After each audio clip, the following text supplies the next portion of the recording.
ओम शांति। आज का प्रातः क्लास है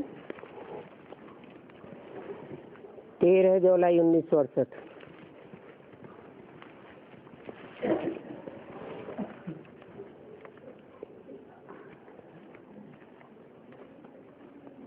ओम शांति, इनका अर्थ तो बच्चों को समझाया है।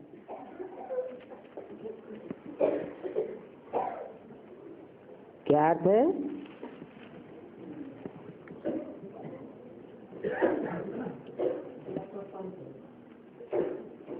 ओम माने स्थापना, पालना और विनाश करने वाली आत्मा।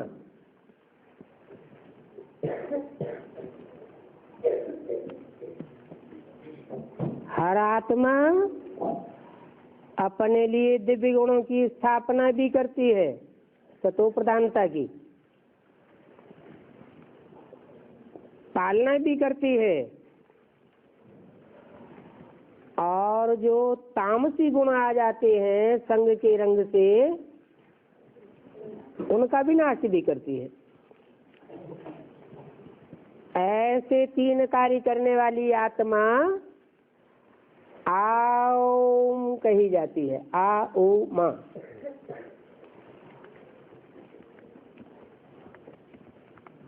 और तीनों कार्य करने के बाद फिर क्या होता है? कहाँ जाना होता है? सबको शांति धाम जाना होता है। तो याद दिलाया ओम शांति। मीठे मीठे रूहानी बच्चों को बाप कहते हैं, अपन को आत्मा समझ बाप को याद करो। ऐसे करेंगे तो जल्दी से जल्दी अपने पुरुषार्थ के अनुसार बाप के घर शांति धाम में जाके बैठ जाएंगे। क्योंकि बाप बोलते भी है ओम शांति, बच्चे भी बोलते हैं ओम शांति, क्योंकि आत्मा का स्वधर्म है ही शांत। जिस स्वधर्म को तुम अभी जान गए हो कि हम शांत स्वरूप आत्मा शांत देश से पहले पहले यहाँ सुखधाम में आते हैं,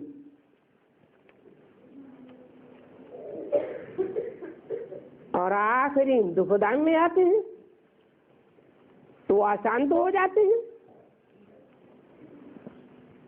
अभी बाप कहते हैं ओम शांति। जानते हो ना, 84 पुनर्जन्म लेते लेते दुखधाम में आते हैं। ये बात याद तो है ना? बच्चे 84 जन्म जीवात्मा बनते हैं।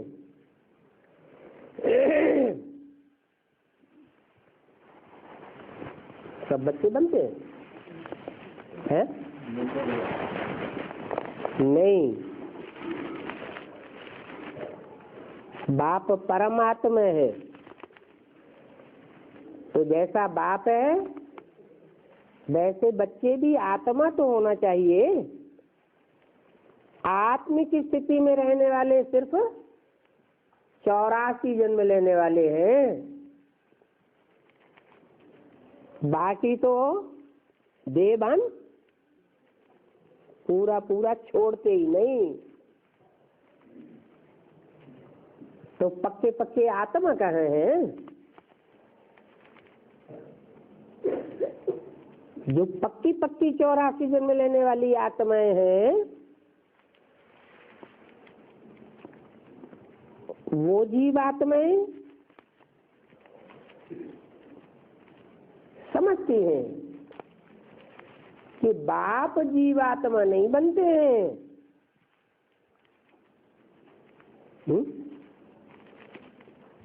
बाप जीवित आत्मा नहीं बनते हैं।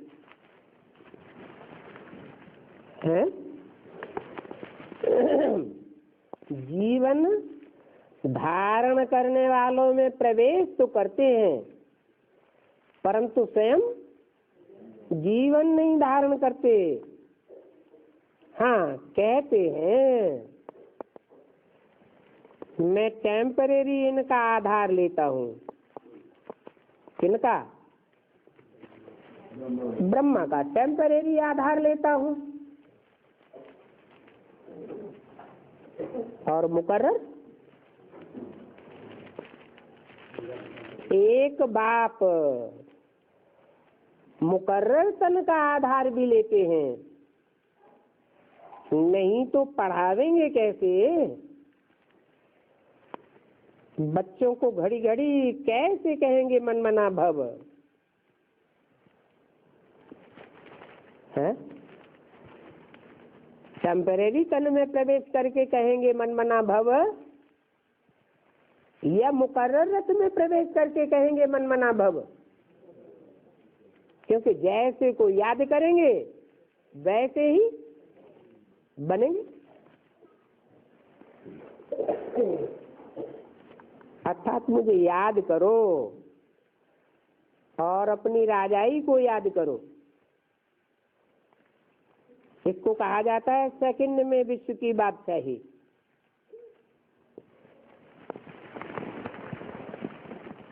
क्योंकि बाप कोई हद के धर्मखंड का बाप नहीं है कि क्रिश्चियन धर्मखंड का बाप हो, बौद्धी धर्मखंड का बाप हो। नहीं, कैसा बाप है? बेहद का बाप है, सारे विश्व का बाप है। विश्व पिता है ना, तो जरूर बेहद की खुशी, बेहद का वर्षा देंगे। और भारत में ही आकर के बच्चों को बाप बेहद का वर्षा देते हैं।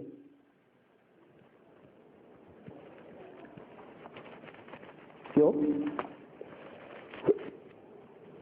भारत में ही आकर के क्यों देते हैं? विदेशों में क्यों नहीं आते? कोई कारण होगा। क्या कारण है? इबर प्योर बाप है तो ऐसे ही देश में आवेंगे जहां प्योरिटी को मान दिया जाता है। भले बच्चे तमो प्रधान बन जाते हैं, अपवित्र बन जाते हैं, तो भी प्योरिटी को मान देते हैं।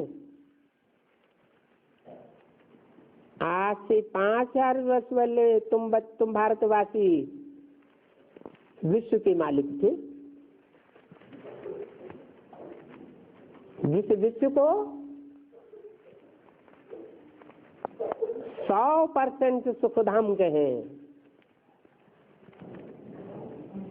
बाप बहुत बहुत सहज रास्ता बताते हैं। ऐसे सुखधाम में जाने के लिए क्या पुरुषार्थ करो?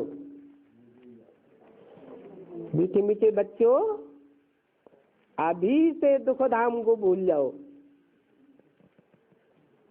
अगर अंत तक दुखधाम को, दुखधाम के भांतियों को, दुखधाम के पदार्थों को याद करते रहेंगे तो गति क्या होगी?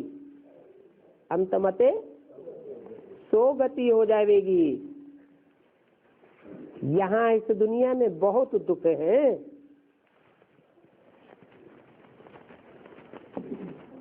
तो इनको बुद्धि से निकाल दो। नहीं तो बहुत से बच्चे सुबह से शाम तक अपना रोना ही रोते रहते हैं। ये दुख आ गया, वो दुख आ गया। और दुख देहभान से आता है या आत्माभिमान से आता है? देहभान होता है तो दुख आता है। आत्माभिमानी रहे तो शांत स्वरूप होके रहे। बाप जो नई दुनिया स्थापन कर रहे हैं उसको स्वर्ग कहते हैं। क्यों? क्यों कहते हैं स्वर्ग? अरे स्वस्थिति में जाने वालों के संगठन को ही स्वर्ग कहा जाता है। देवान की स्थिति में रहने वालों को स्वर्ग थोड़ा ही कहेंगे।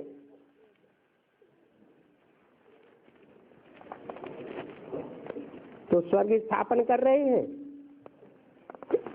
उनका मालिक बनने के लिए। मुझे याद करो। क्यों? तुम्हें क्यों याद करें? हमारी 63 जन्म जन के साथ प्रीति ज्यादा रही होगी, उसको याद कर ले तो क्या अंतर पड़ेगा? है? अंतर ये पड़ेगा कि और दुनिया में जो भी आत्माएं हैं, जीव आत्माएं हैं, जीवन धारण करने वाली आत्माएं हैं, जन्म जन्मांतर रथ लेती हैं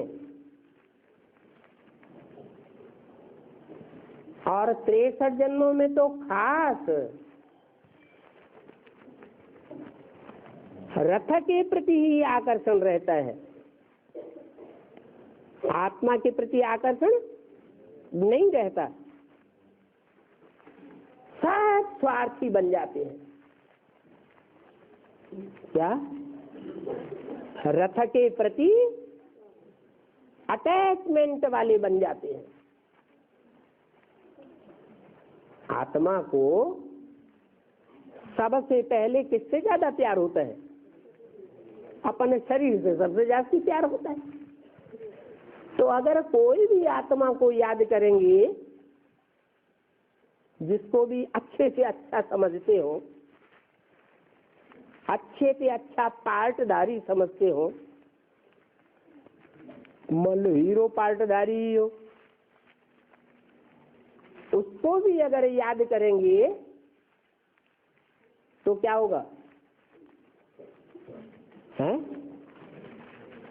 स्वस्थिति में सदाकाल के लिए टिक जाएंगे?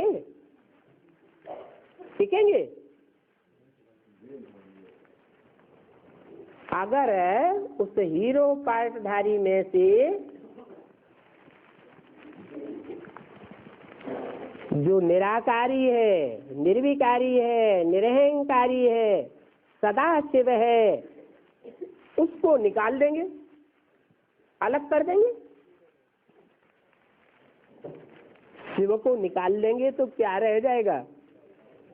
सब ही तो रह जाएगा। और सबको याद करेंगे तो क्या होगा? बुद्धि कैसी बनेगी? शिव और सब कितना अंतर हो जाता है। सब कहाँ रहता है? सब इस धरणी में ही रहता है। भले कोई भी आत्मा का सब सतो प्रधान ही क्यों न बन जाए, कल्प का अंत होगा, दुनिया का विनाश होगा। बहुत सी श्रेष्ठ आत्माएं होंगी जिनका शरीर निरोगी बनेगा, बर्फ में दब जाएगा तो भी रहेगा कहाँ? शांति धाम में रहेगा क्या? नहीं, इसी 5 तत्वों की दुनिया में रहेगा ना। और 5 तत्वों की दुनिया तो बदलने वाली है। विनाशी है या अविनाशी है? विनाशी है। तो विनाशी को याद करेंगे तो अविनाशी पद नहीं पा सकते। इसलिए अगर स्वर्ग में जाना है, पक्के पक्के स्वर्ग में जाना है, तो क्या करना है? जो सदैव स्वस्थिति में रहने वाला है, सदाशिव, उसकी याद में रहना है। परंतु शिव की याद निरंतर कब होगी? वो तथाकथित ब्राह्मण शिव को याद करते हैं कि नहीं? बिंदु भी याद नहीं करते? मेरी बिंदी का ही नाम शिव है, याद करते हैं कि नहीं? फिर उनकी याद निरंतर होती है, निरंतर याद होती है कि याद में अंतर पड़ जाता है? खींच खींच के याद करनी पड़ती है, खींच खींच के याद करनी, हठ योगी बन जाते हैं। बाप कहते हैं तुम तो सहज राजयोगी हो, तुमको तो सहज रास्ता बताता हूँ। तो क्या सहज रास्ता हुआ? उस ज्योति बिंदु निराकार को जो सदा शिव है, उसको मुकर्रर रथ को पहचान करके याद करो। अगर उस ऑलराउंड पार्टधारी में उस निराकारी निर्विकारी निरहंकारी जो सदैव रहने वाली आत्मा है, उसको याद करेंगे तो ऊंच से ऊंच जो पद है, विश्व का मालिक नारायण, जिसकी शास्त्रों में भी कोई ग्लानि नहीं है, उसके समान पद पा देंगे। बोला बाप तो बहुत सहज रास्ता बताते हैं। अगर ऐसा सहज रास्ता अपनावेंगे तो तुम्हारे सभी पाप कट जाएंगे।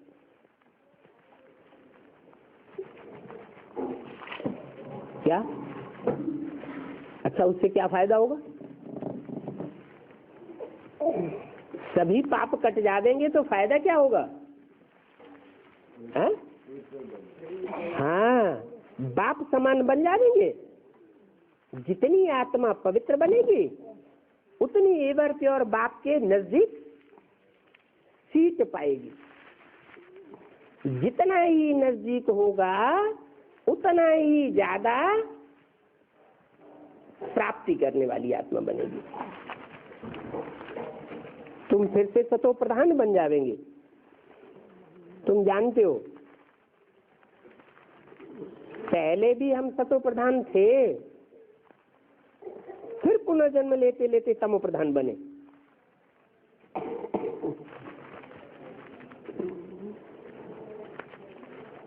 पुनर्जन्म न लेते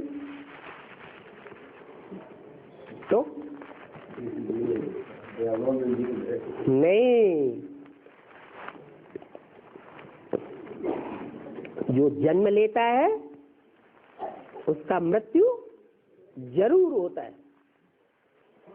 5 तत्वों से बनी हुई देह में जो जन्म लेगा गर्भ से, उसकी मृत्यु जरूर होगी।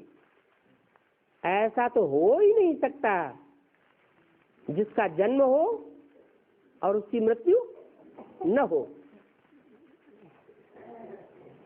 क्योंकि 5 तत्वों का जो शरीर है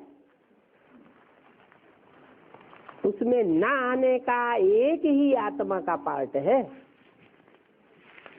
वो 5 तत्वों के बंधन में नहीं आता, तो गर्भ के बंधन में भी नहीं आता,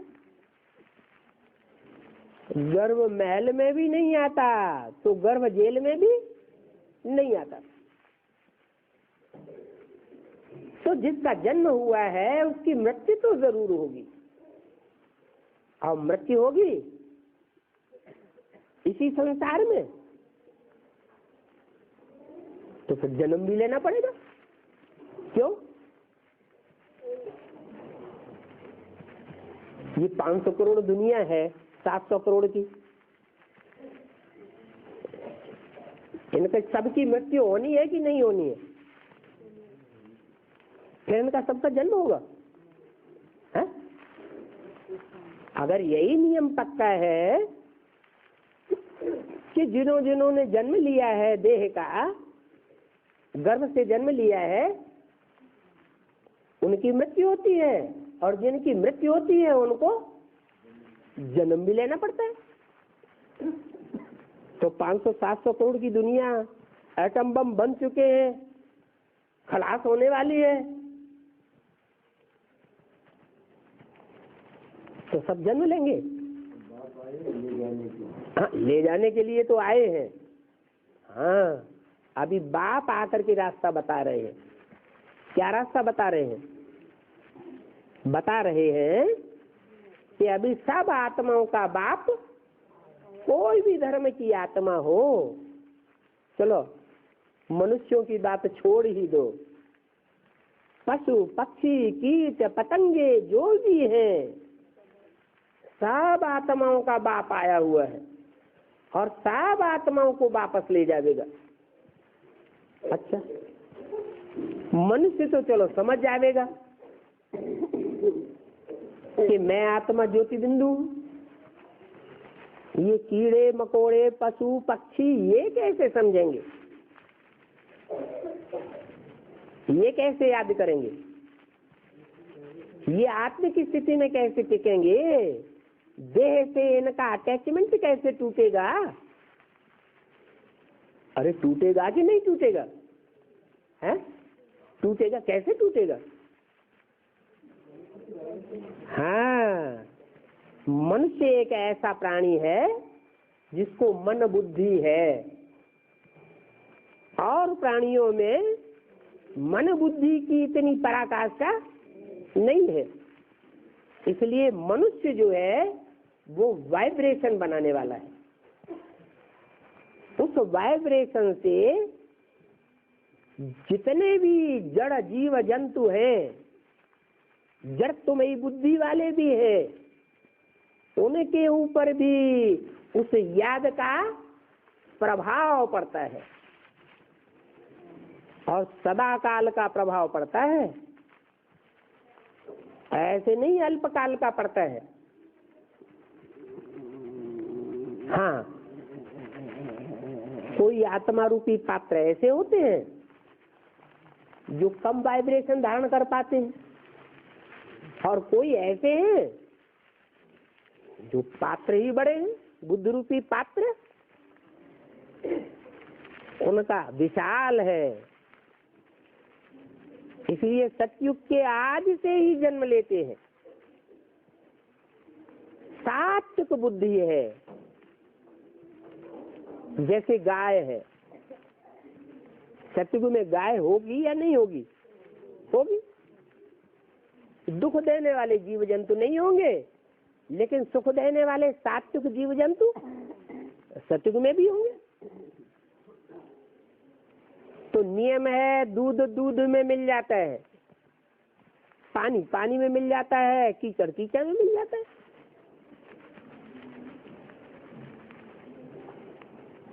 तो जो सत्य बाप है, उस सत्य बाप के संग में आने वाले जो भी जीव जंतु हैं वो सब नंबरवार है। जैसे मनुष्यों में नंबरवार है, वैसे ही और प्राणियों में भी नंबरवार है। पशु पक्षी सब नंबरवार है। उनमें से जो सात्विक आत्माएं हैं वो पहले वाइब्रेशन को खींच लेंगे, और पहले वाइब्रेशन को खींचने के कारण नई सृष्टि में पहले आ जाएंगे। तो बताया कि दुनिया वालों ने इसका अर्थ उल्टा निकाल लिया। क्या निकाल लिया? कि परमात्मा सर्वव्यापी है।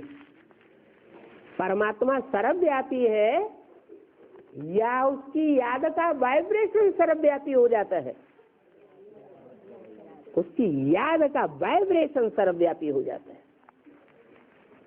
याद के वाइब्रेशन को शक्ति कह दो। हर आत्मा में वो जन्म जन्मांतर की शक्ति भर जाती है, चाहे वो पशु पक्षियों की ही आत्मा क्यों न हो।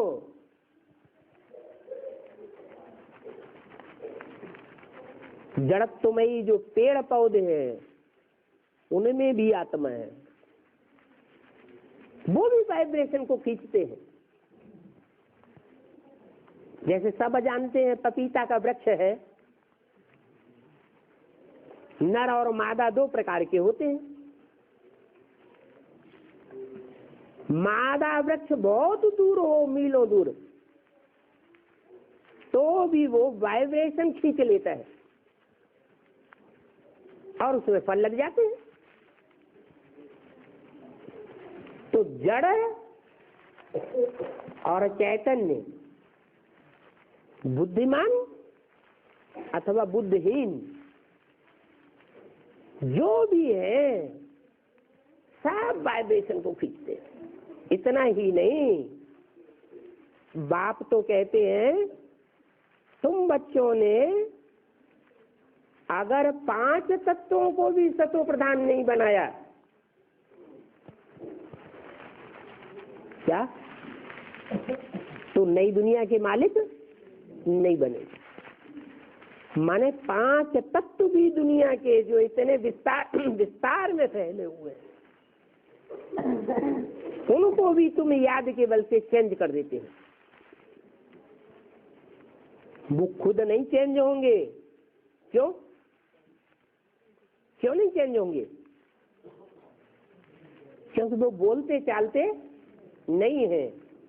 पृथ्वी, जल, वायु, अग्नि, आकाश, इनमें हलन चलन नहीं है, चैतन्यता नहीं है। इसलिए जो हमारी याद की पावर है, हमारी याद की पावर उस कण कण में व्याप्त हो जाएगी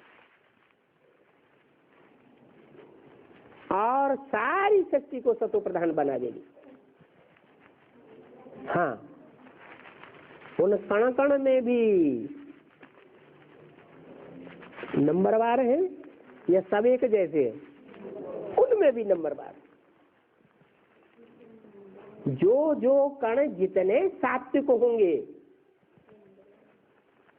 वो पहले पहले इकट्ठे हो जाएंगे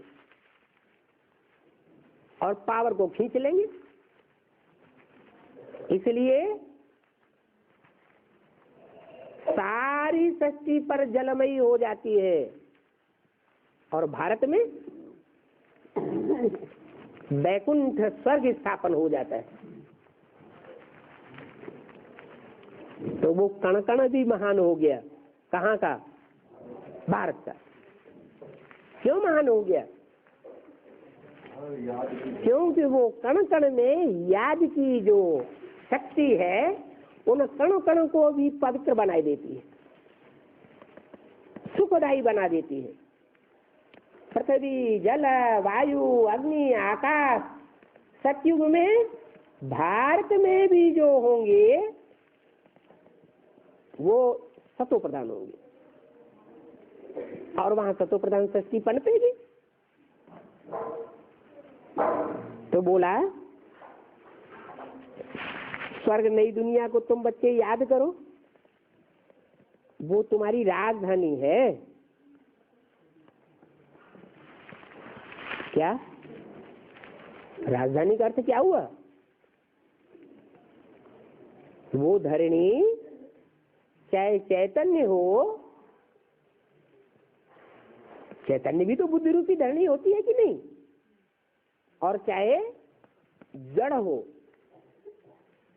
वो तुम्हारी राजधानी है और भारत में ही वो राजधानी होती है, सतो प्रधान राजधानी होती है। नाम राजधानी क्यों रखा? क्योंकि राजयोग के द्वारा जो राजा बनने वाली आत्माएं हैं उनमें धारणा शक्ति आ जाती है। किसकी? सतो प्रधान बनने वाली राजधानी की धारणा शक्ति उनमें आ जाती है। बाप तुम बच्चों की कितनी निष्काम सेवा करते हैं। अच्छा, और धर्म पिताएं निष्काम सेवा नहीं करते हैं? करते हैं या नहीं करते? करते हैं? कैसे करेंगे निष्काम सेवा? जो कामनाहीन हो तो निष्काम सेवा करे, और जिनको रथ है वो कामनाहीन कैसे हो जाएंगे? देवताओं को भी सुख भोगने की इच्छा होती है या नहीं होती है? हैं? सुख भोगने की तो देवताओं को भी इच्छा होती है। तो देवताओं को भी स्वार्थी कहें या निष्काम कहें? उनको भी कहेंगे स्वार्थी। एक ही है सुप्रीम सोल, जिसको अपना रथ नहीं है तो कोई भी प्रकार की कामना भी नहीं है। तुम बच्चों को सुखी करके वानप्रस्थ परम धाम में बैठ जाते हैं।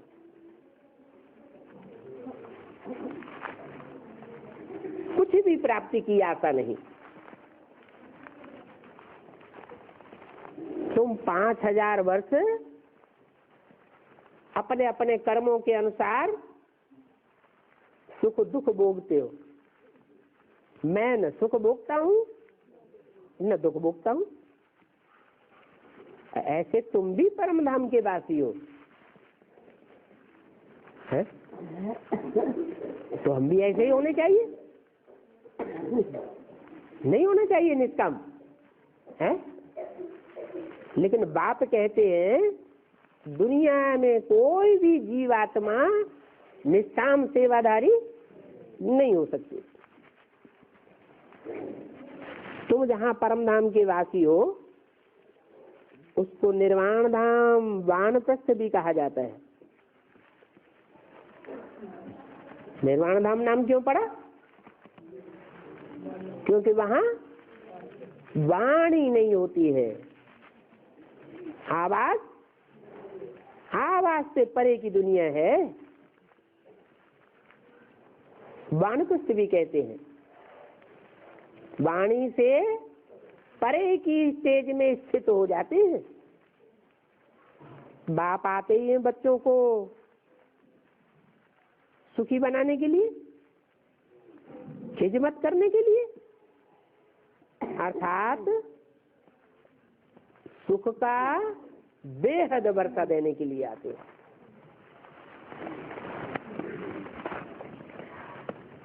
ये ब्रह्मा खुद भी बाप से वर्षा लेते हैं, परंतु शिव बाबा तो है ऊंचे से ऊंचे। क्या शिव बाबा है? ऊंच से ऊंच शिव भगवान। ऊंच से ऊंच क्यों कहा है? ऊंच से ऊंच कहाँ की बात है? परम नाम की बात है या इस दुनिया की बात है? तो ऊंच से ऊंच ये टैली किससे कर रहे हैं? ऊंच से ऊंच तो टैली किया ना, नीच से नीच माने टैली किया। तो किससे ऊंच? ऊंच से ऊंच।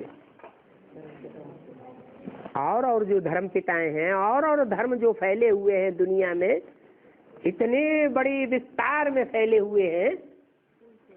एक क्राइस्ट के ही फॉलोअर्स दुनिया में 150-200 करोड़ होंगे। इतने फॉलोअर्स और किसी धर्म पिता के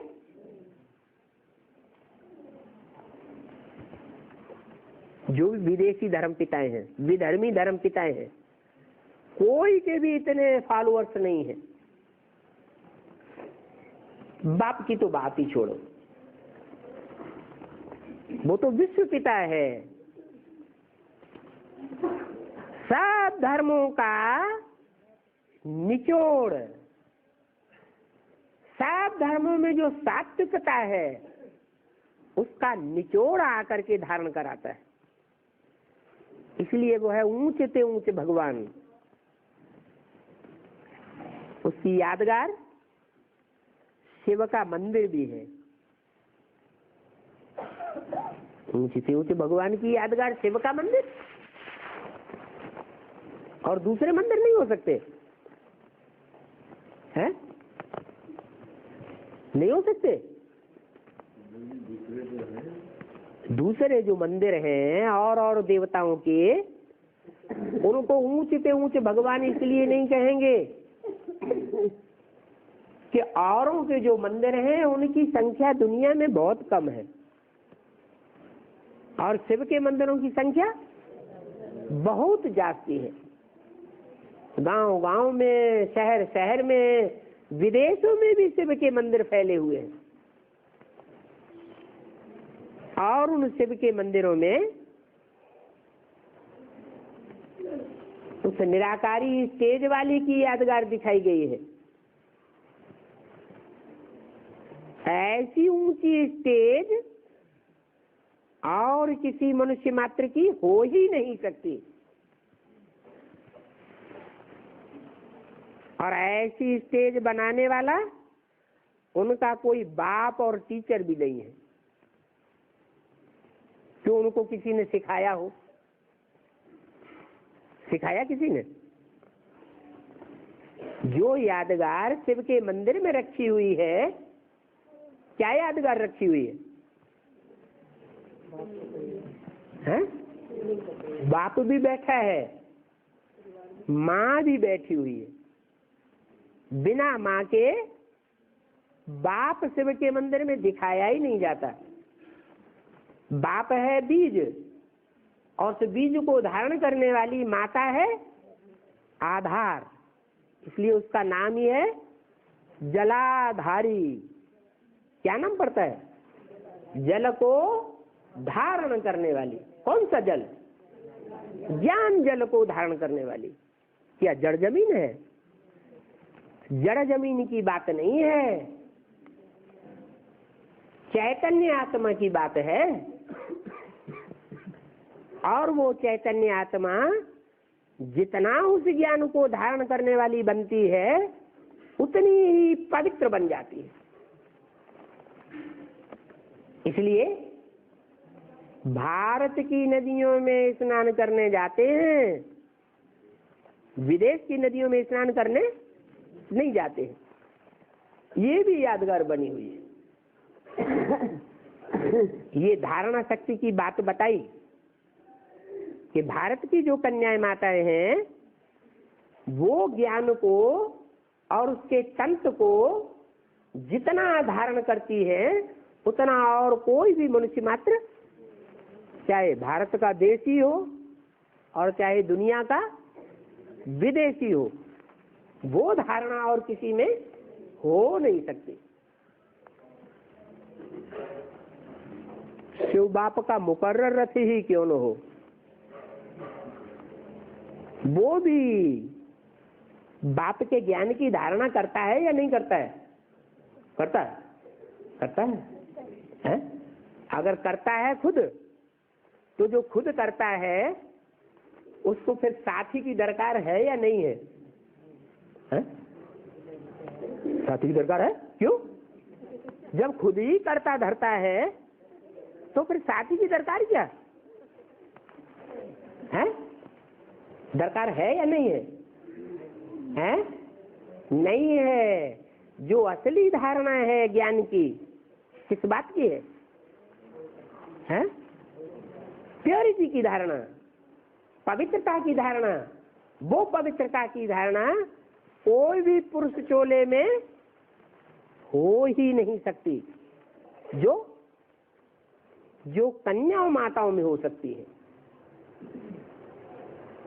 ये भारत की कन्याएं माताएं हैं जो उस प्योरिटी को धारण करती हैं, जिसके कारण माताओं के हाथ में ही कलश ज्ञान का दिया जाता है।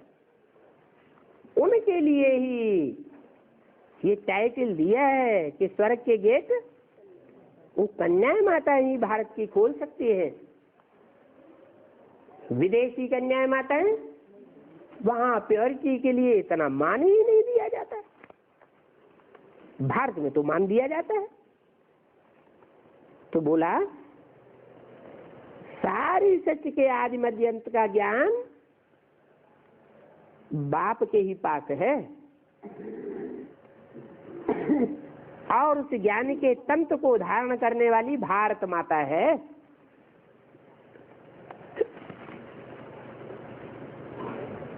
वो बाप जो इतना श्रेष्ठ से श्रेष्ठ ऊंच भगवान है, ऊंच ज्ञान देने वाला है, वो आया कहां से है? क्या कोई वेद शास्त्र पढ़ करके आया है? वेद शास्त्र पढ़ करके तो नहीं आया, पढ़े ही नहीं पढ़े हैं? ब्रह्मा और प्रजापिता वेद शास्त्र नहीं पढ़ते हैं, लेकिन वो थोड़े ही हमको पढ़ाते हैं। हमको पढ़ाने वाला कोई साकार मनुष्य नहीं है। मनुष्य को भगवान कहा ही नहीं जाता। क्या किसको कहा जाता है? जो मन वाला है, मन चलाने वाला है या चंचल मन वाला है, वो भगवान हो ही नहीं सकता। या तो पुरुषार्थ करके मन को अमन बना दे। क्या बना दे? निश्चल बना दे। मन अचल अडोल हो जाए। जैसे शिव बाप है, उसका मन चलायमान होता है क्या? नहीं चलायमान होता। पुरानी दुनिया में आता है, पतित सड़ी हुई दुनिया में आता है, पतित तन में आता है, विकारी चोले में आता है और विकारी चोलों का संग भी करता है। क्या संग करता है? इसलिए जहां इस संग की यादगार बनी हुई है, उस पहाड़ का नाम ही क्या रख दिया? माउंट आबू। क्या? दुनिया की जितनी भी बदबू वाली आत्माएं हैं, जिनकी दुनिया में बहुत बदबू उड़ती है ज्ञान ग्लानि की, वो सारी वहां इकट्ठी हो जाती है पहाड़ के मुआफिक उस बाप के पास जाकर। तो इतनी पतित दुनिया में इतने पतित शरीरधारियों के संपर्क संसर्ग में आता है, फिर भी मन अचल अडोल रहता है। उस सुप्रीम सोल को जानना और वो सुप्रीम सोल किस पतित तन में आता है उसको भी जानना, ये ज्ञान की बात है। परंतु ज्ञान का तंत्र नहीं है। क्या कोई बाप को भी पहचान ले? आत्माओं के बाप को पहचान ले, मनुष्य शक्ति के बाप को पहचान ले, बस इतनी पहचान मात्र से पवित्र आत्मा बन जाएगा? है? क्या करना पड़ेगा? है? धारणा करनी पड़ेगी प्योरिटी की। जब तक पवित्र नहीं बने हैं तब तक परमधाम कोई वापस जा ही नहीं सकता। तो बाप है ज्ञान का सागर, वह सत्य के आदि मध्य अंत को जानते हैं। और जो बच्चे हैं वो सागर नहीं है। अगर कोई सागर है भी तो भी खंडित सागर हैं। नाम रख दिया है उनका सागर, लेकिन सीमा में बंधे हुए हैं। और ये सागर तो ऐसा है जो सीमाहीन है, ये सीमा में नहीं बांधा जा सकता। इसके ज्ञान की सीमा नहीं है, असीम ज्ञान भरा पड़ा है।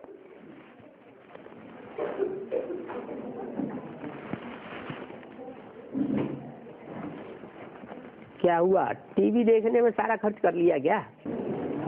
लो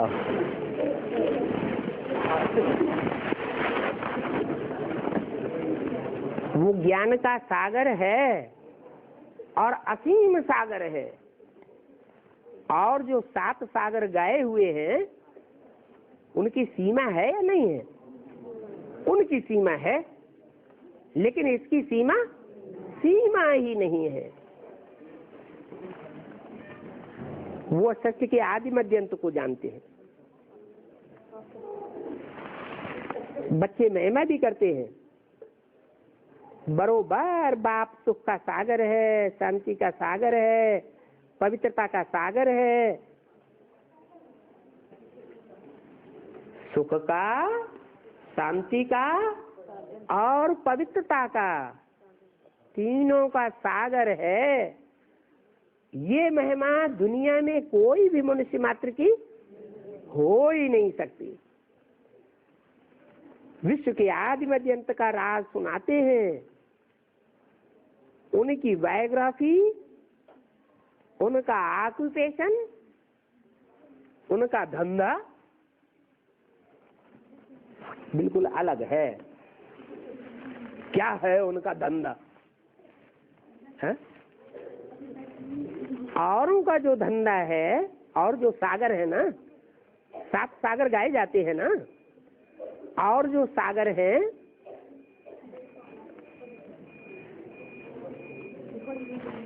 वो भी जैसे बुद्ध है, संसार में भगवान बनकर विख्यात तो हुए, लेकिन जो बाप का धंधा है, ऑक्यूपेशन है, वो धंधा वो भी नहीं कर सकते। क्या धंधा है? क्या ऑक्यूपेशन है? उनका धंधा ही है संग के रंग में ला करके नंबरवार सारी दुनिया को पतित से पावन बनाना। तो फिर वो ऊंच से ऊंच हुआ ना, जो विश्व का मालिक बनाते हैं। ऊंच से ऊंच है लक्ष्मी नारायण, परंतु लक्ष्मी नारायण 2 हुए या 1 हुआ है? ये तो 2 हो गए। ऊंच से ऊंच कहेंगे तो 1 को कहेंगे या 2 को कहेंगे? फिर तो 1 को कहेंगे। अच्छा, लक्ष्मी को निकाल देते हैं, नारायण को ऊंच से ऊंच कह दे, तो नारायण जो है, जिसको नारायण नाम से भी ख्याति मिलती है, ख्याति मिलती है, उसमें शिव समाया हुआ है या नहीं समाया हुआ है? समाया हुआ है नारायण में, है? नारायण में शिव प्रवेश करता। नारायण पवित्र है या अपवित्र है? पवित्र है, तो पवित्र में शिव समाता है? पवित्र में तो शिव नहीं आता। शिव भले पवित्र में नहीं आता, अपवित्र में ही आता है, परंतु उसको संग के रंग से पवित्र बना देता है। बाप आते हैं तो आप समान बना करके जाते हैं। इसलिए इन्हों की महिमा ही अलग है। जो इन्हों की महिमा है वो और दुनिया में किसी की हो ही नहीं सकती। पूरे 84 जन्म लेने वालों की महिमा हुई ना, उनकी भी महिमा करते हैं। सर्वगुण संपन्न, 16 कला संपूर्ण, संपूर्ण अहिंसक, मर्यादा पुरुषोत्तम, और बाप की भी महिमा करते हैं। बाप की महिमा में और लक्ष्मी नारायण की महिमा में अंतर है ना, है? अंतर है। बाप को ये नहीं कहेंगे सर्वगुण संपन्न। क्यों? क्यों नहीं कहेंगे? बाप अगर सर्वगुण संपन्न बन जाए तो फिर दुनिया में इतने जो पापी फैले हुए हैं उनका विनाश कौन करेगा? बाप पाप की सृष्टि का विनाश कराए देते हैं। और पापों का विनाश कैसे होगा? पुण्यात्मा पापों का विनाश करेगा? पुण्यात्मा देवताएं होते हैं या भगवान होता है? देवताएं पुण्यात्मा होते हैं, और देवताएं तो विनाश का काम करेंगे नहीं, तो कौन करेगा? बाप ही फिर वो रूप धारण करता है। वो दुनिया के बड़े से बड़े पापियों का भी कौन है? बाप है। इसलिए कहते हैं बच्चे तुम्हारा बाप आया हुआ है। लोहे से लोहा काटा जाता है और विष से विष मारा जाता है। ये पापियों की दुनिया ऐसे नहीं खलास होने वाली कि बाप आकर के इस दुनिया में साधु संत महात्मा बन जाए, सर्वगुण संपन्न बन जाए, 16 कला संपूर्ण बन जाए, फिर पापियों की दुनिया का विनाश हो जाएगा। नहीं,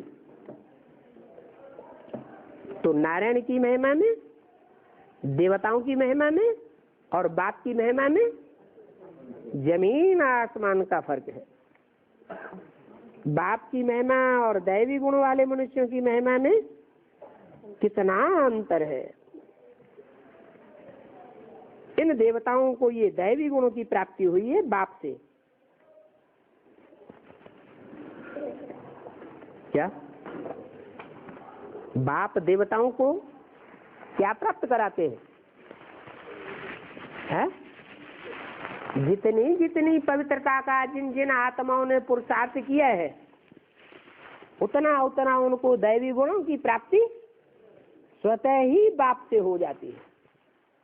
और जितना ही जो पुरुषार्थी जीवन में जानते हुए मानते हुए फिर भी अपवित्रता को जानबूझ करके विविचारी वृत्ति को धारण करते हैं, विविचारी वायुमंडल बनाते हैं, फिर उनको क्या मिलता है? दिव्य गुण मिलते हैं भगवान से या आसुरी गुण मिलते हैं? ऑटोमेटिक उनमें आसुरी गुण समा जाते हैं, असुरपना समा जाता है और जन्म जन्मांतर का समा जाता है। बोला तो तुम बच्चे ही हो जो दैव गुण धारण करके ये देवता बनते हो। पहले तुम्हारे में भी आसुरी गुण थे, असुर कहलाते थे ना, तो तुम्हारे में ये आसुरी गुण कहां से आ गए? हैं? कहां से आए? संग के रंग से आए। क्यों? जब मेरा परिचय मिल गया कि बाप आया हुआ है, तो बाप का संग लेना चाहिए। आसुरी संग धारण करने से आसुरी गुण आवेंगे, बाप का संग करने से आसुरी गुण आवेंगे क्या? हैं? हाँ आवेंगे। अगर श्रीमत के अनुकूल नहीं चलेंगे तो माया पकड़ेगी, और माया का संग करेंगे तो फिर क्या होगा? आसुरी गुण ही आवेंगे। पहले तुम भी असुर कहलाते थे। असुर से देवता बनाना ये तो बाप का ही काम है। एम ऑब्जेक्ट भी तुम्हारे सामने खड़ी है। तुम जानते हो कि पहला पहला हमारा यह जन्म था। कौन सा? लक्ष्मी नारायण जैसा सर्वगुण संपन्न, 16 कला संपूर्ण, संपूर्ण हिंसक, मर्यादा पुरुषोत्तम। जरूर ऐसे श्रेष्ठ कर्म किए होंगे। है? कहाँ किए? ऐसे श्रेष्ठ कर्म जो बाप ने आकर के सिखाए हैं, वो श्रेष्ठ कर्म बाप की श्रीमत पर तुमने किए तो तुम्हारे अंदर दैवी गुण आ गए। बाप से तुमको दिव्यता के गुणों का वर्षा मिल गया। और जितना ही संग के रंग में आकर के आसुरी गुण धारण किए हैं, उतना ही आसुरी गुण आते गए, शूटिंग हो जाती है। बाप अभी कर्म, अकर्म और विकर्म की गति समझाते हैं, और ये गति समझाने में 1 सेकंड का टाइम लगता है। कर्म क्या है? कर्म किसे कहें? जो श्रीमत के अनुकूल काम किया जाए वो हुआ कर्म, और विकर्म, वे माने विपरीत। जो भगवान की बताई हुई श्रीमत के विपरीत कर्म किया जाए वो कर्म चाहे ज्ञानेन्द्रियों का हो और चाहे कर्मेंद्रियों का हो। आंख का ही कर्म क्यों न हो, अगर श्रीमत के अनुकूल है तो कर्म है। उस कर्म का फल श्रेष्ठ मिलेगा या निश्चित मिलेगा? श्रेष्ठ फल मिलता है। कहाँ मिलता है? श्रेष्ठ दुनिया में श्रेष्ठ फल मिलता है। जो सतयुग और त्रेता नई दुनिया है उसमें श्रेष्ठ कर्मों का श्रेष्ठ फल मिलता है। और जो संग के रंग में आकर के दूसरों की बात मान करके या मनमत पर चल करके, मनुष्य मत पर चल करके श्रीमत के विपरीत कर्म किए हैं, उनका फल कहाँ मिलता है? भ्रष्ट दुनिया में मिलता है। उस भ्रष्ट दुनिया का नाम ही है नरक। क्या? स्वर्ग और नरक। नाम ही देखो कैसे हैं। स्वस्थिति में रहने वाले को फॉलो किया तो स्वर्ग, और नरों को फॉलो किया, नर माने मनुष्य। जो भी चंचल मन वाले मनुष्य हैं उन मनुष्यों को फॉलो किया तो नरक बनता है। तो बाप कहते मीठे मीठे बच्चों, अभी तुम आत्माओं को पार्ट तो बजाना ही है। क्या? ऐसे नहीं है ना हम अच्छा कर्म करेंगे ना बुरा कर्म करेंगे, हमारी अकल काम नहीं करती। क्या श्रीमत है और क्या श्रीमत के बरखिलाफ है। तो बाप कहते हैं कर्म तो तुम्हें करना ही पड़ेगा। क्या? नाक से सांस लेंगे या नहीं लेंगे? लेना ही पड़ेगा। आंख से देखेंगे या नहीं देखेंगे? आंख से देखेंगे ही देखेंगे। जिह्वा से स्वाद लेंगे या नहीं लेंगे? खाना ही पड़ेगा। खाएंगे तो स्वाद भी आएगा। तो कर्म के बिना जीवन चल नहीं सकता। कर्म इंद्रियों से कर्म तो जरूर करना पड़ेगा। अब वो कर्मेंद्रियां चाहे भ्रष्ट कर्मेंद्रियां हो या श्रेष्ठ कर्मेंद्रियां हो, कर्म धारा बगैर जीवन किसी का चल नहीं सकता। चाहे वो सन्यासी क्यों न हो, जंगल में रहने वाले, उनको भी कर्मेंद्रियों से कर्म करना ही पड़ते हैं। परंतु कैसे कर्म करना है वो बाप सिखाते हैं। क्या सिखाते हैं?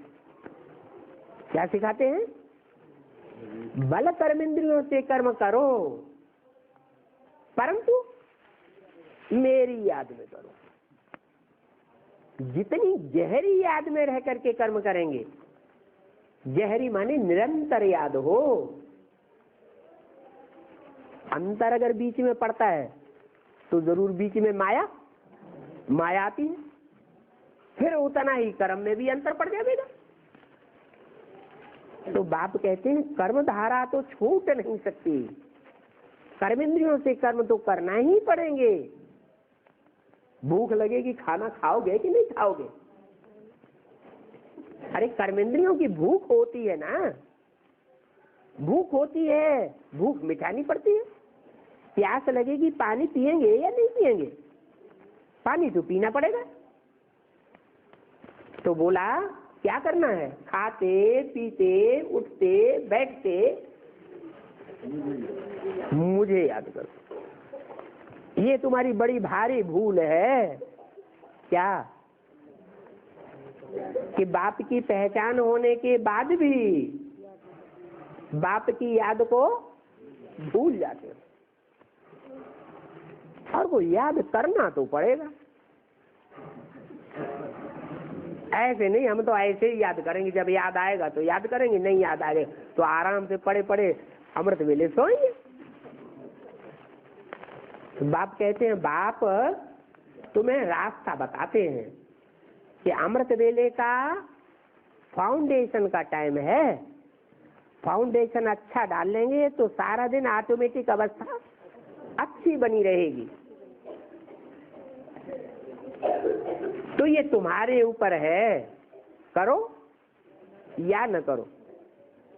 करोगे तो धर्मराज के डंडों से बच जाओगे, नहीं करोगे तो मेरे साथ धर्मराज भी बैठा हुआ है। मैं धर्मराज नहीं बनता हूं।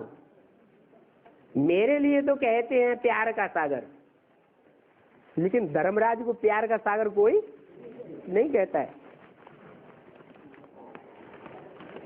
तो तुम आत्माओं को पार्ट तो बजाना ही है, और ये पार्ट तुमको अनादि अविनाशी मिला हुआ है।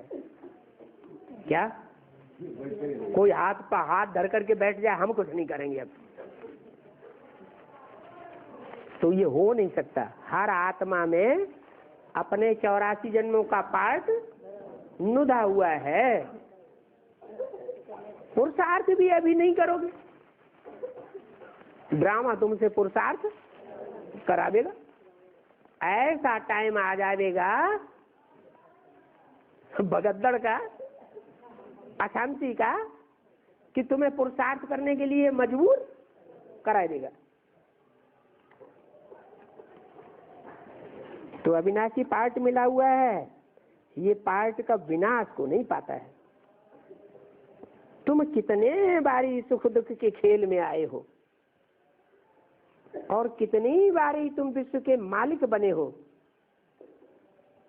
और मालिक बनने के बाद फिर तुमने हार खाई है।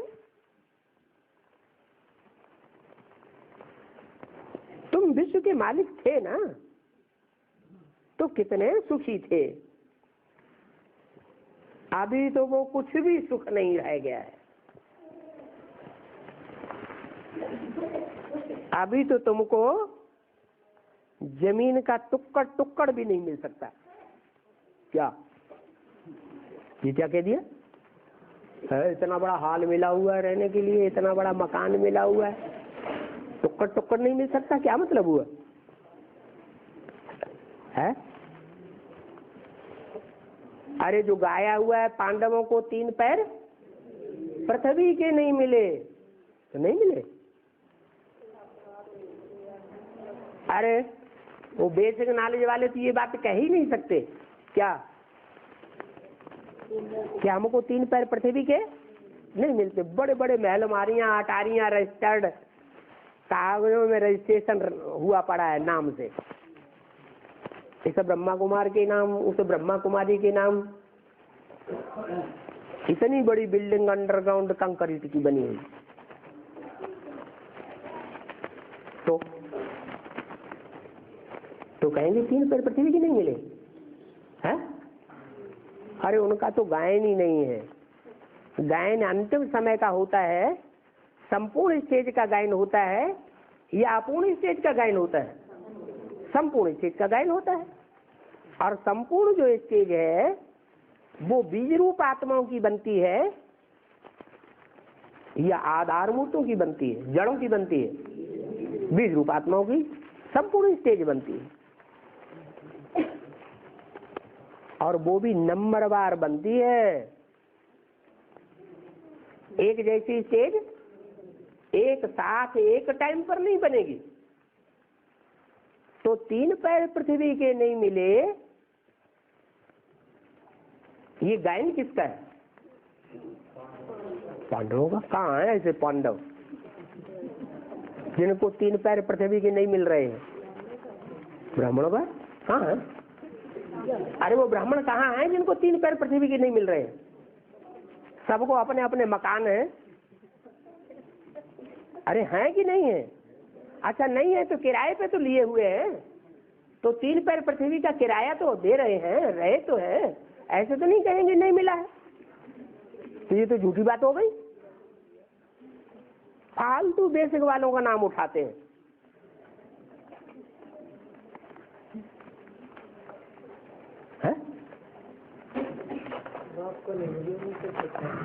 हाँ, पहले हर बात बाप के लिए लागू होती है, बाद में नंबरवार बच्चों के लिए भी लागू होगी। अरे कान खड़े कर लिए होंगे, ऐसा भी होगा क्या? बोला टुक्कड़ टुक्कड़ भी जमीन का नहीं मिल सकता। चारों तरफ दुनिया में विनाश का हाहाकार होगा, उसे मकान लेके बैठे रहेंगे क्या? भूकंप आएंगे। दिल्ली की ये ऊंची ऊंची बिल्डिंगें जो दिखाई पड़ रही हैं, या दुनिया के बड़े बड़े महानगरों की बिल्डिंगें दिखाई पड़ रही हैं, वो ऐसी खड़ी रह जाएंगी क्या? है धराशायी हो जाएंगी। ये गटर लाइन टूट पड़ेंगी, फिर कहाँ जावेंगे? जहां जावेंगे वहां मारा मारी का सीन देखेंगे। तो 3 पैर पृथ्वी के टुक्कड़ भी तुमको नहीं मिलता। तुमको माने किनको? जो बाप के बच्चे 84 जन्म लेने वाले हैं उनके लिए बोला। या तो ईश्वरीय सेवा में मस्त रहे, और ईश्वरीय सेवा में मस्त न रहे, अपनी मस्ती में लगे रहे, तो हाल क्या होगा? जो पांडवों का गायन है कि 3 पैर पृथ्वी के नहीं मिले, भटकते रहे। तुम कितना ऊंच बनते हो, फिर कितना नीच गिर जाते हो। इतने ऊंच बनते हो कि तुम पूजा के लिए जो मंदिर बनाते हो, और भगवान के मंदिर भी सोमनाथ जैसे कितने बड़े बड़े विशाल भव्य मंदिर बनाते हो, उनमें भी कितना अतिचार धन होता है। और अभी 3 पैर पृथ्वी के भी नहीं मिलते। उसको कहते हैं बेगर। बेगर माने जिसके पास धन पद मान मर्तबा कुछ भी न हो। ऊंच को सतो प्रधान और नीच को तमो प्रधान कहा जाता है। तमो प्रधान से फिर सतो प्रधान में, फिर सतो प्रधान से तमो प्रधान में आने में तुमको कल्प लग जाता है।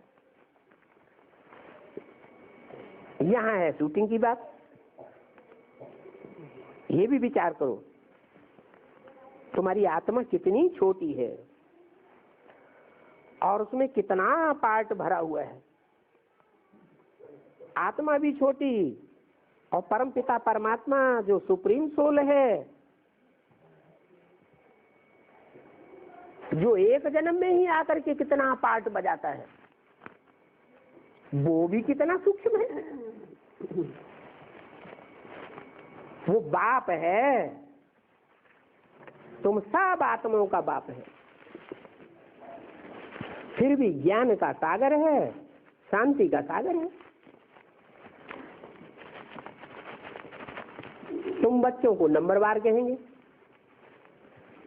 कोई सागर है, कोई बड़े बड़े सरोवर हैं, कोई ऊंची स्टेज वाले हैं, कोई नीची स्टेज वाले हैं।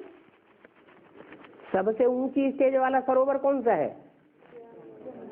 ज्ञानमान सरोवर।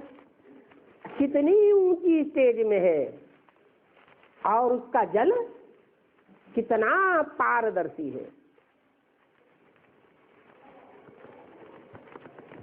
कोई नदियां भी हैं, कोई पोखरे भी हैं, कोई कुएं हैं, कोई गड्ढे गड़ीचियां हैं, नंबरवार हैं। बाकी ज्ञान सागर तो एक ही है। अच्छा, ओम शांति।